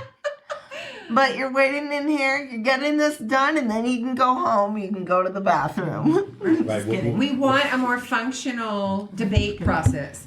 We don't want the rules to be manipulated to obstruct. We want the rules to be used in a way that's fair and equitable for everybody. Right. Can we all agree on that? Yeah. And I think we're not far off, even though it seems like we're far off. Like because we want what we want. We want cinema to vote our way. Right. Yes. No, Okay. that's exactly, that's the honest statement, Okay. Michael, right Okay. there. But MJ. yeah, whatever. Can you delete it? Well, she already said that she is for the voting bill. Right. She's not for she just said she wasn't for getting rid of the filibuster. But I will bet. Well, there are parts of the voting rights bill that I'm for, and parts of it that I'm definitely against. Right. I don't think she. Okay, why I can't- don't know why that can't- she said she was. You're talking about cinema. Why can't we have line items though in the bill? I go, okay, I'm for this part of it. I'm for this part of it. I'm for this. I'm not for that part of it. Okay. It would be great. It would be great, except we wouldn't get the pork fat compromising, right? That's how, Right. okay, so Texas wants this and Arizona wants this. And so, all right, Texas, we'll give you this if we get this, right? And they don't have anything to do with each other, but I'll vote for it if you'll vote for it, and that's how it's. It's a bunch of bullshit. Yeah, and who ends up getting crapped on is us, the people. The citizens, yeah. Look, Yeah, we're but all see- affected by the way our medical, right? My nephew's See, paying and- $16,000 a year just for his premiums. There's something wrong with that. I guess the point I was trying to make is I have a conservative roommate and he'll be watching Fox News and he'll bring up these points and I'll be like, okay, what about this? And I'll be like, this is why I don't agree with. And I'm like, I'll be like, that's a little bit of misinformation they're giving there because this is really how I think this side feels about this particular issue. And we can have a conversation and we can generally at the end be like, instead of being this far off, we're this far off. And just like With you and your roommate? Yeah. And I think that a lot of us, and that's the problem with the whole country, is that you can't have that conversation like we used to. Back when Tip O'Neill used to go to the White House when Ronald Reagan was in office, and they would have beers at the end of the day. Right. And they got shit done over that process. Right. And we don't do that process anymore. So I watched a video fairly recently in the last couple of years. It was a debate between George Bush Sr. and Ronald Reagan. So this was back when, just in the early, 80s, right? Sometime in the 80s or maybe late 70s, because they may have, I'm not exactly sure when this debate was.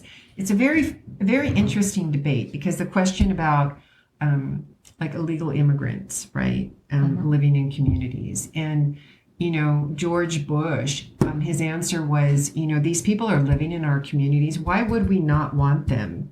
They're nice people. They're hardworking people. They're, basically he was saying they're human beings who deserve to be treated like human beings. They're in our neighborhoods. Why would we not want them going to our schools and educating their children? And I remember watching that and I'm just like, oh my God, how have we come so far, right? So far from a very conservative Republican, right? George Sr., who could have that kind of, to where we are now, where even refugees are vilified. And, my God, that's like, 50 years? In 50 years, we've come from George Bush Sr. saying, these are hardworking people. These are good people. These are people who live in our communities. Why would we not want them going to our schools and educating their children? Well, the answer on that is sort of simple. It's the media. And it's social media.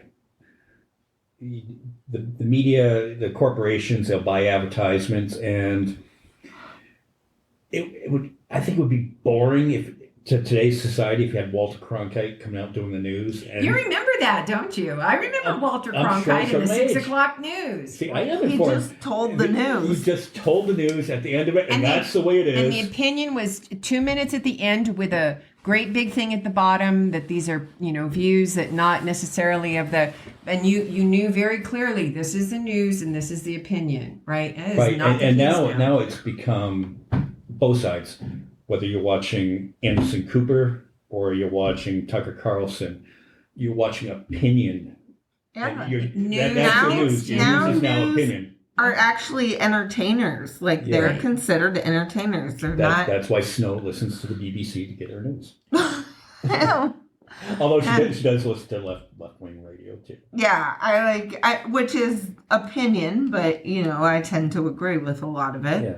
But yeah, And I tried to listen to Tucker Carlson because my roommate is conservative. he's so it's considered on. an entertainer. Yeah, and Oh. but I listen to Tucker Carlson. I'm going, you're lying. You're lying Oh, about no. that. You're, Mm-hmm.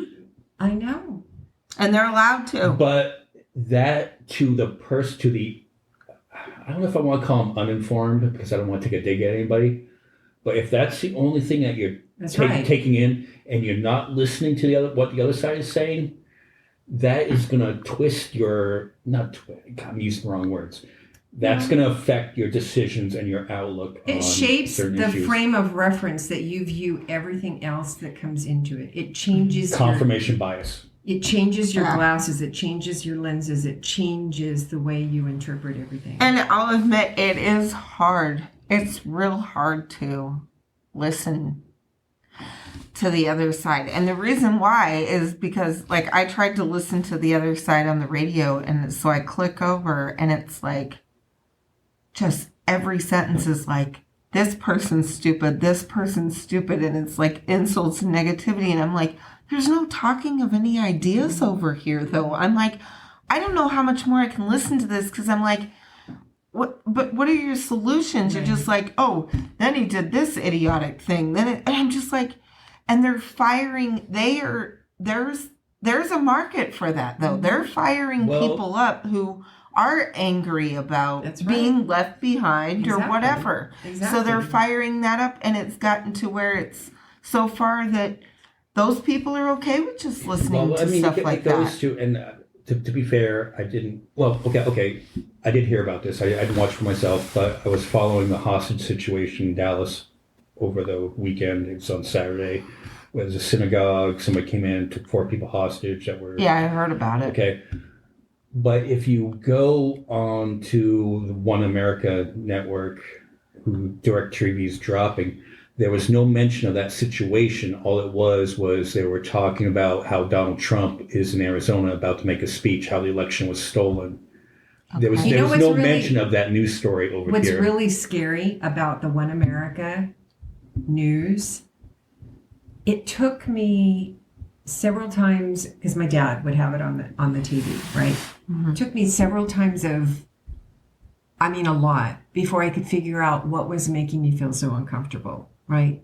Mhm. Because when you listen to it on the surface, it comes across, because it takes all of that inflammatory hype, it takes that out, and it goes back to Walter Cronkite style of news presentation, right? It's very BBC in nature, right? So you're not getting all of this, but it's the propaganda that is coming across as news. And it's done in such a subliminal way. It took me a long time before I could figure out what it was about that was really unnerving for me. Because Yeah, they're well, not watch talking it. about news. Yeah, well, And it looks like they're actually What- reporting. Yes. Okay. There's news aspects to it. what it does, I think, is I'm gonna have to try watching it. It stokes fear and anxiety to the person watching it. I'm not saying that as being a left watching One American News, because I would watch it and go, oh, this is bullshit. But the person watching it, it's stoking fear, I believe, in them. Fear is a great seller. And I think CNN, to a point during the Trump years, would do it too. Oh, this is what Trump did today. And you'd be like, oh my God, really? Really? Is that The what? oh my God factor. Yeah. Right, yeah. But watch it, but watch it with the awareness of what they're doing, because they don't report on more news. They report on news from a certain propaganda point of view. I just think they're even more dangerous than Fox News. But I think Fox News is a joke. Anytime I've ever watched it, I'm dying laughing. But it's presented more as that inflammatory entertainment. Here's another slippery slope, though. Most of their funding comes from DirecTV. Like 90-some-odd% of their funding comes from DirecTV. DirecTV is dropping One America News after the contract is up. But then the slippery slope, though, and you'll hear it from one side, is that is going to become censorship. Oh, yeah. DirecTV and canceling. Just like, that's a business choice. That's how I see it. And that's a business choice. And the same thing. Right. But they're going to call it cancel culture. Oh, look what's canceling now. Twitter bans Marjorie Taylor Greene for going against their rules. Okay, but then that's called censorship on one side. But these are the same people. It's not businesses have the right to operate the way they want. Right. We have laws in the country to protect businesses. People get confused about what a constitutional protected right is. Right. It's the government. It's about the Constitution prevents the government from censoring. So Paul Gosar blocking constituents, even on Facebook, is censoring by a public official. Facebook doing the same thing is not the same thing. Right. They are a private corporation, and they have every single right to set their community standards, their user agreements, and you agree to abide by all of that when you create your account. They are not the same thing at all. Right.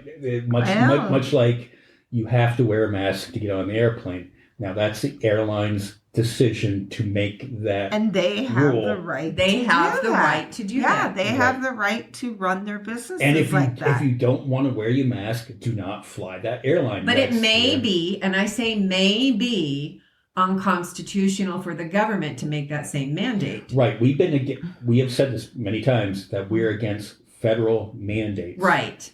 So just so we're clear, that's where that comes from. Not whether I agree with one way or the other, but that's the difference.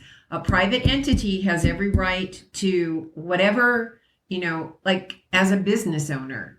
I don't want you coming in my shop unless you're wearing green shorts every day, right? If you're not wearing green shorts, I'm sorry, but you can't come in. Now, I'm probably not going to have a lot of customers because who likes wearing green shorts, right? But that's my right. That's my right. Right.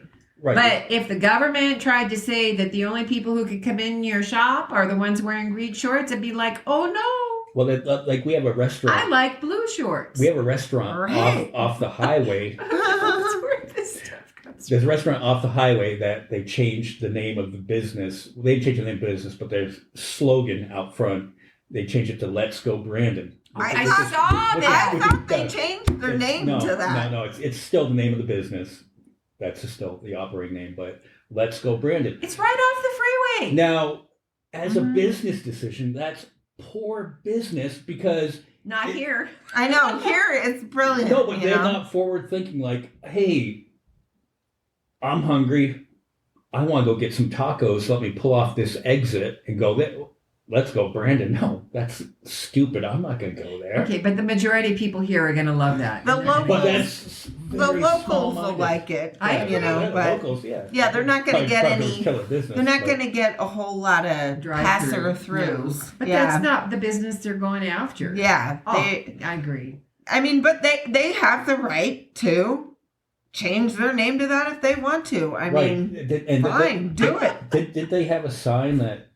Your Democratic money is no good here. I thought it was. Well, it basically translated to that because it said something like Democrats not allowed in here without adult supervision or something like that. And it's like, okay, you're basically saying you don't want Democrats to come in here. Okay, I won't come to your business. Right. I don't go there then. We also make choices, right? So every day is voting day. This is one of the things when I finally understood this.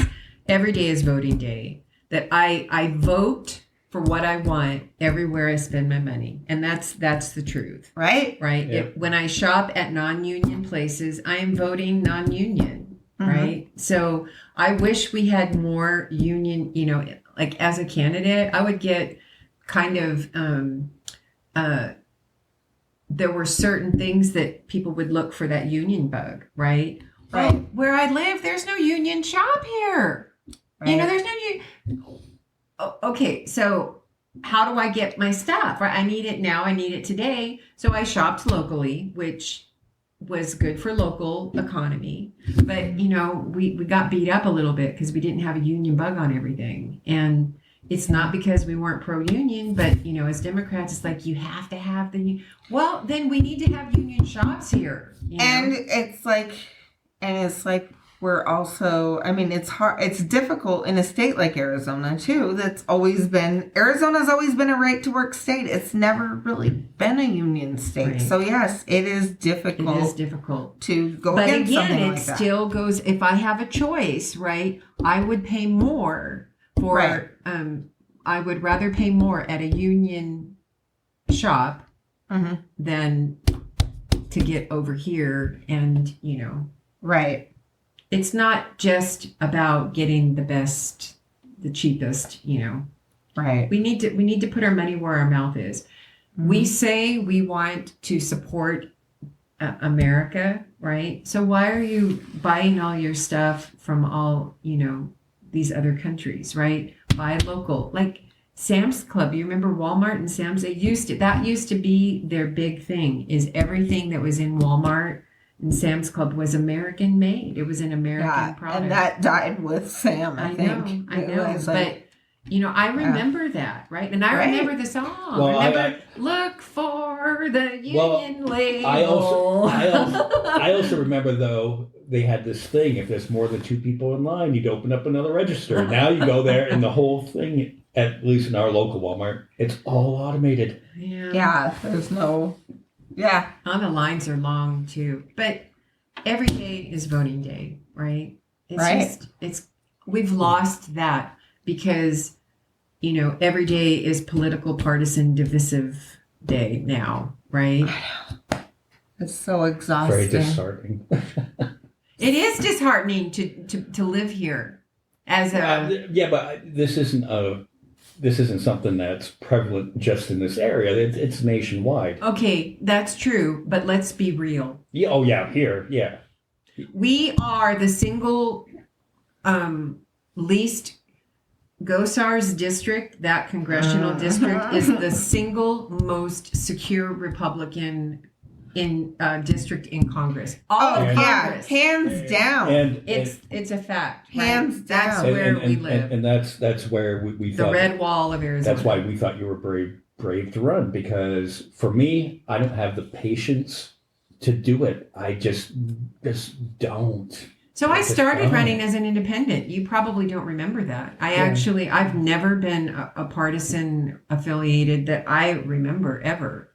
But here in this area, it's like you have to make a choice. You really can't be in that because it's so extreme here. And, so how I vote issues. Right. How I campaign issues. I might have the little Democrat donkey on, but I wasn't out there vote for me because I'm a Democrat. Vote for me because I'm fighting for your water, right? Mm-hmm. Right. And the one thing that I never understood is... I'm very proud Democrat here in Mojave County, by the way. Yeah, you should be. Even though I'm hated by both sides because I'm such a, in the middle of the road, not just always on the issues. But our side, the other side, a lot of them are lower. I don't want to say mean things, but they're like, there's not a whole lot of education for the most part going on over there. It's just about like hate and a couple of key issues. But that's how they for feel them. about us too. But honestly. Yeah. No, but that's what I'm saying. I'm saying our side though shouldn't be hating you for. You shouldn't be getting hate from our side. That's ridiculous. Like, I don't care if you have like a like a few different opinions that I have. Like, what the hell? They should know better. Well, yeah, that was like the Bernie or Busters. Here, if it's not Bernie, I'm not voting for him. I know, and that they were ridiculous behaving like that. So let me tell you, I lost a very dear friend when that person found out that I did not support Bernie.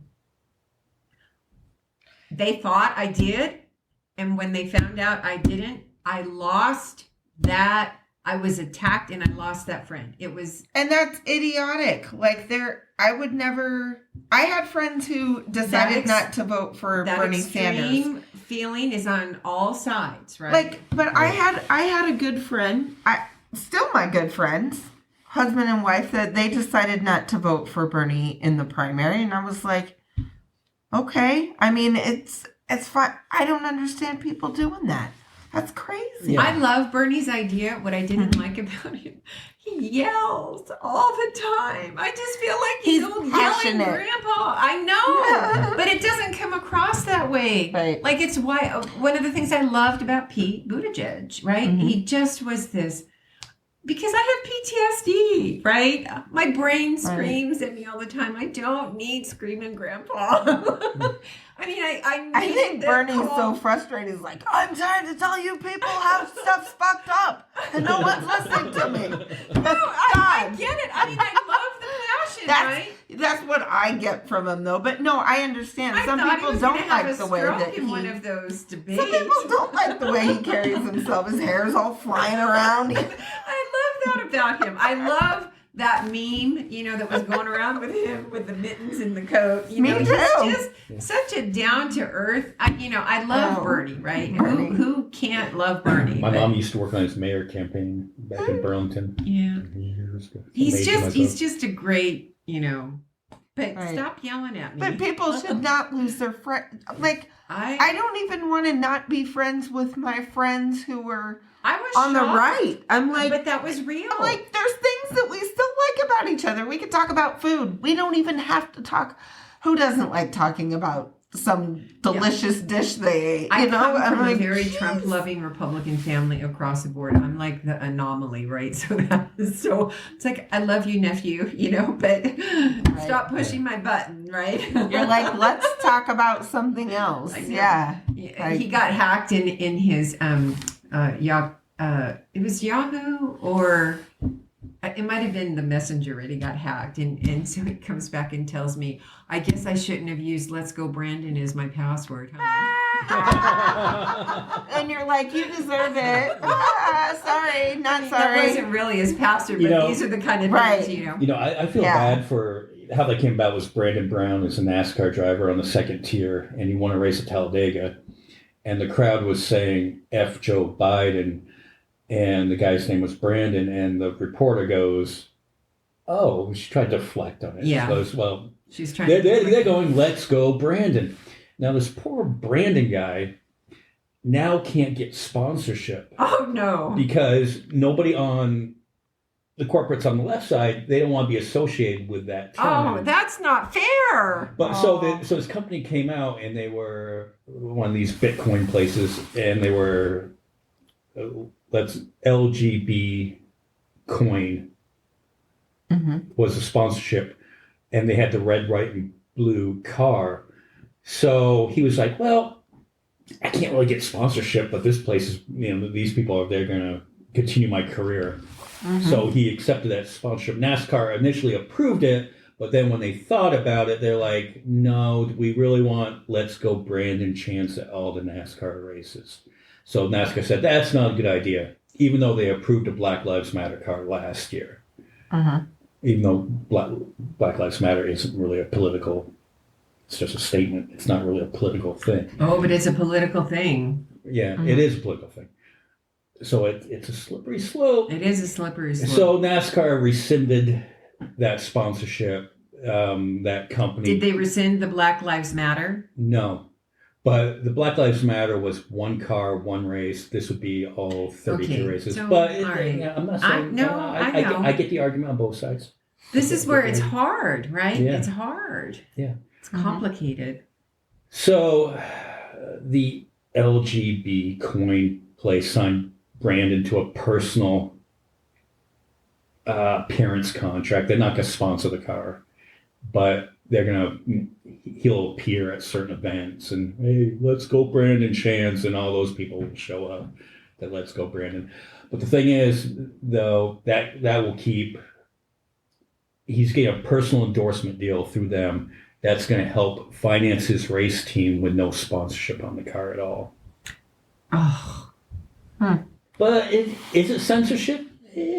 Or is it a business decision? It's kind of a business decision on that. Okay, so it's not censorship, because censorship is a government, censorship in that sense is about the government censoring. Yeah, and NASCAR's Yeah, like, and we this don't is want that car. NASCAR, not the government. That's a private entity, and Which so you have to admit, it doesn't mean it's right. The demographics of NASCAR would sort of be appealing to the Let's Go Brandon car. I agree. And the Confederate flag waving on the infield, which they did away with that too. But it's complicated. It is complicated. We talked for almost 2 hours and we're getting nowhere, no solutions. But we're creating conversations. Well, yeah, because you guys you jump all over the place. You're like the hot tin cat on the hot tin roof. Well, that's because people have low attention spans, yes. And that's how people have conversations too. I think everybody kind of jumps around, so it's kind of like a yeah. And even when people kind of just bring it have, all around at the end. Yeah, we go back and forth, like, because then somebody will be like, "Oh, I have a point I wanted to make," Well, it's a complicated thing. The whole thing with the filibuster, it is very complicated. Because we're talking about really like 5 or 6 things that you could talk for 2 hours on each one of those. Let's talk about the Voting Rights Bill. Let's talk about, the John Lewis Act, right? Let's talk about the filibuster as a specific, but it's hard to talk about that without talking about, it should just be constructive. I have no problem with debate, but it should be in a constructive manner. But changing that rule, see, this is the problem. Like, you can say that, but if you support the blowing the Senate apart by changing the rule, you're essentially saying, I no longer want debate. I want a simple majority to be able to close down the debate. But I don't think that's what I'm saying. I'm saying what it is saying, not you, but that's what that is saying. That's what they want to do. I don't want them to just sit there and say, I'm going to use the filibuster and then walk away. I think they should have to be like, all right, then you constructively bring your then change the rules to limit public, open call to the public. You have 3 minutes. Down in Lake Havasu, you have 5 minutes to speak, right? Okay. And so what I'm hearing you say is you would be more open to that. Yeah. I think you would not. We said that earlier. There should be a time limit on it. Right. But you would not be people would continuously be talking. If they said, well, we're not going to have call to the public anymore. Right? I mean, you would not be okay for that. No, I would want them to be because the public should be able to go and say their... Right. So and now if they had to do it, like you said, so it started out they got 5 minutes per person at first, and then they knocked it down to 3? No, in Lake Havasu, at the city council meetings, they give them 5 minutes. Okay. Here in Mojave County, we get 3 minutes. So, okay. As long as they're giving each person their fair amount of time, to talk. Yeah, but for the Senate, maybe it should be 30 minutes because you have a lot of points to get across. Yeah. Okay. So then that's what you should be advocating when you call cinema, not saying stop the filibuster, because what you're saying when people say I want the filibuster ended, what they're saying is I want a simple majority to be able to shut down debate and stop debate. Right. And that's not what I want ever. But so during the filibuster though, basically, it's a threat of the filibuster. We're going to filibuster this, right? Because they're using. So, but the debate never actually gets to the floor because they say we're going to filibuster this. So there's no debate to begin with. So they don't even look. It's a problem. It's an abuse of the process. It's an abuse. The filibuster, as it's used, it is a complete obstructionist abuse of the Yeah, process. it shouldn't be allowed to be used in that way. So I don't know why limit- it wasn't set up before because in a better manner. Like, Well- where it's like, all right, we're going to use, if we want to use the filibuster to go debate, then you need to go use the filibuster to debate. Like, then you need to go Exactly. do the debating. Like, Exactly. but it seems like when the other side doesn't like something, and whichever other side That's it is, right. whoever, is going, I'm going to use the filibuster. It's like, here comes so-and-so's ego coming through. Oh, we're never going to let this one pass, and that's a problem. That should be addressed, not And the then why- debate Well, I have, process.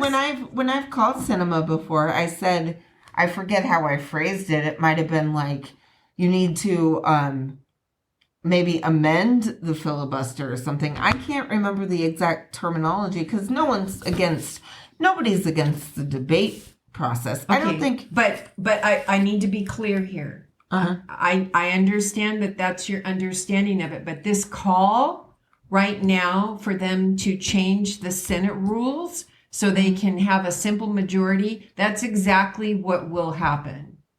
Right. So you're saying, I don't think anybody wants to change the debate process. That's not true. Because when you change that rule to allow for a simple majority to shut down the debate, you've said, or not you, but that process says we will no longer allow for debate. And what that does is it stops the debate process, which is what happened with Neil Gorsuch, with, Kavanaugh, and with Amy Coney Barrett, right? There was no way for the Senate to stop that process because they had the 50+1, right? They had that. Well, the other issue, though, is... So they were able to get those horrible conservative, Our representatives already have their minds made up before there's even a vote. Well, and that's true, too. How you're going to... And they're not going to listen to a debate anyways because, my mind's already made up. Whereas when I watch a debate, I kind of go... When we had how many? 12 different Democrats running. I wasn't sold on Bernie for electability reasons. So I actually sat there and listened to everyone and go, okay, let me see who's going to turn me on. Who's going to win me over here? Let me listen to what they're saying. And that's the way it should be. Like a representative should go there and go, yeah, maybe because of Kavanaugh's past... Mr. Beer Lover. Maybe I shouldn't get behind him. Maybe I should maybe we should choose somebody a little bit more. Okay, so here's an interesting thing, John McCain. So I actually, when, and this was Donald Trump, this was Neil Gorsuch, right? This was, I think at this point, I think he was around for Neil Gorsuch. I sent him letters and said, please do not confirm this guy. Right? Do not. And the letter I got back, which is just a form letter, it's a standard form letter, but it was explaining why that the president deserves, if this is the nominee that the president submits, that, they deserve to have that nominee approved, right? Confirmed. And I don't have a problem with that position if you're going to be that way across the board, right? Ruth Bader Ginsburg, she was confirmed, 98? I think it was 98 out of 100. Ruth Bader Ginsburg would never get confirmed today. She wouldn't. Not with those numbers, right? All right, well, we're going to have to wrap this up. No! But... We're going to go all night long. We can have you on again. MJ! We can have you on again. We can have you on. The recorder it'll die, Yeah, right? yeah, That's yeah, what's yeah. going No, on. I'm just teasing. What we can agree on, though, because this is how we wrap things up. We can all get on board that losing Bob Saget was a tragedy. Total. And RBG. Betty White. And Betty White. Yeah.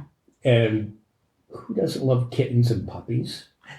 So contribute to your local animal shelter, even if it's not Betty White's 100th birthday. Right. So is there something for Bob Saget? Is there like a, No. No, I don't know. Did he have a favorite? I don't know. Maybe you can donate to the legal funds of the girls that were used to be on Full House. I don't know what's going on with them. Oh, jeez. Mary Kate and Ashley. Huh. So this has been fun, you guys. Yeah, we'll definitely have you on again because we covered a lot of territory. Too much. Yeah, well, that's what we do here, though. You jump around. We do. That's because I have to get all the hashtags in because the hashtags get listeners from all over. You know, because they do in the search engine, they come up with this hashtag. And I have listened to the podcast. Yeah. I have. It's just once things got really crazy with my dad, it's been a while since I haven't listened to it. You know, we really got away from a lot of political stuff. This one was very political. Yeah. Yeah. It's the most political one we've ever done. Yeah, we go back and forth.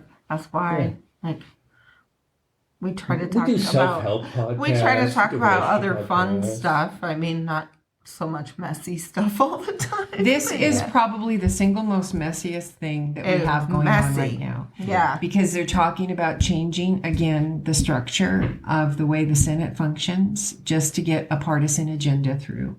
And that's what happened with, the previous administration. And to what end? And to be fair, did Obama's administration, well, not the Senate during Obama's administration, started with trying to get some of his court the lower level court picks, that they were kind of doing that, the 51 vote thing. And Merrick Garland, they blocked that one. Well, that was Republicans that blocked that one. That's what I'm saying, but they blocked it under Obama. I mean, No. Well, and I guess we'll wrap it up with this point is that a lot of people don't look into this and don't look into what our representatives, air quotes, are really doing for us. Mm-hmm. And what's being fed into these bills that we don't know about. Okay, so I'm just this is my last point. This is what people who are upset right now that they won't blow apart the Senate in order to get the Democrat agenda through. They are the exact same people who were spitting fireballs when McConnell did this to get the Supreme Court justices through. So again, be consistent. If you're wanting the Senate to be blown apart because of all the Jim Crow and, all that, then at least be consistent. Don't pick and choose where you're going to apply that process. And be careful what you wish for, because if the other party gets in charge again, then horrific stuff may happen then. But those people should be consistent, and this. But they're not. This is this will be the last point, is I don't understand the person in 2012 that voted for Obama because of policies would then vote for Donald Trump in the next election if you're just going purely by policies. Right. And then that's not paying attention. That's a real mystery. Yeah. I think women's rights is our Second Amendment to the left. Mm-hmm. If I was going to guess that, or maybe marijuana. Yeah. You know what I mean? Right. I would always vote that party line before I'd be like, all right, well, am I going to go with the women's rights, or am I going to go with the grab them by the pussy guy? Oh, right. I hear that, and I just can't understand how he ever made it through. He wouldn't. I mean, 50 years ago, that it's a mystery. Oh my God. Yeah, it would sink anybody else. He's a political cockroach. It was just locker room talk. Oh my God. That would fly. Yeah. Like who was the candidate that was running for president? He was from North Carolina, and he got caught having an affair, and it sunk his career. Yeah, I know who you're talking about. I can't think of his name. Begins with a J, but whatever. John. Yeah, we're not gonna think about it. Oh. John Edwards? No. Anyway, it will come to me at 3 o'clock in the morning. Yep. It will wake me up out of a sound sleep, and I'm going to cry out, and I'm going to... Damn it. All right. On that note, good night, y'all. And Bye, y'all. we'll see you next week. You'll hear us next week.